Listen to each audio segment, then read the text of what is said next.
Well, federal officials say of all of New York State's 100,000 DEA registered physicians, no single doctor wrote more prescriptions than Dr. Gosy. He even wrote more prescriptions than the state's largest hospital. So when investigators took a closer look, they found a criminal enterprise that was built on addiction.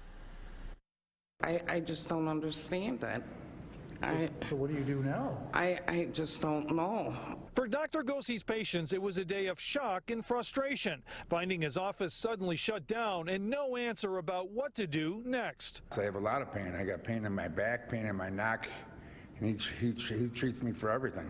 The abrupt closing of his office followed a morning press conference where law enforcement said a federal grand jury had indicted Dr. Gosy on 114 counts of illegally prescribing controlled substances, many of them powerful addictive pain medicines like hydrocodone. Focused upon putting profits ahead of the health of his patients. Federal investigators say the doctor set up a technically elaborate operation where his signature could be forged on prescriptions, even when he was out of the country. It also is alleged that he instructed his staff to keep this precise manner of fraud a secret. U.S. Attorney William Hochul said Gosy was purposely getting his patients addicted, and the doctor was also improperly prescribing drugs used to treat opiate addiction. One of the things that has been a problem, not just in Western New York, but through the district, frankly, are patients coming in alleging they have a particular complaint, receiving a large quantity of prescription pain meds,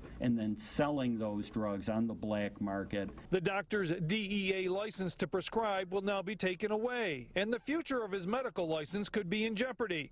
But more than that, Dr. Gosy could be looking at 20 years in jail and $1 million fine if he's convicted. Dr. Gosy let his patients down. He let his employees down, and he let the community down.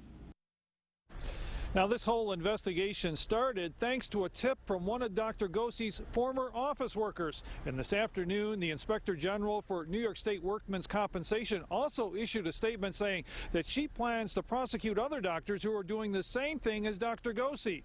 Now, Dr. Gosy is being represented by defense attorney Joel Daniels, and Dr. Gosy is scheduled to be in federal court tomorrow afternoon.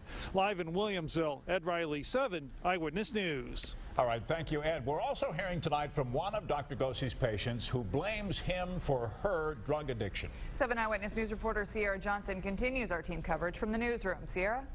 That's right, Ashley. Tammy Leachy says it wasn't hard to get Dr. Gosy to write her a prescription for painkillers. She said all she had to do was simply show up at his Williamsville office. Now, Tammy says she was injured in 2005 after falling at work. She visited Dr. Gosy for pain management after he was recommended by a surgeon. She says after her first visit, all she had to do was say she was hurt and the physician wrote her a script. At one point, Tammy says she had several prescriptions for pain pills, including oxycodone, hydrocodone, and several fentanyl patches to try. Tammy says she is now clean, but says it was irresponsible of Dr. Gosy to write so many prescriptions that led her on a dark road of addiction. I'm sorry it's Dr. Gosy getting charged, but when you're writing that many scripts like I saw, he is responsible. He is responsible. My life was ruined for a while. Took me a long time to get it back to... Could have said no. Tammy says the news that Dr. Gosy is facing more than 100 counts, including conspiracy to distribute a controlled substance, doesn't surprise her, and it's necessary to address a growing problem, those charges. Tammy says every day is a battle to stay clean. She says she regularly attends NA meetings and is getting more comfortable with sharing her story. She said she wanted to sit down with us to give others hope that it is possible to overcome drug addiction. Live in the newsroom, Sierra Johnson, 7 Eyewitness News.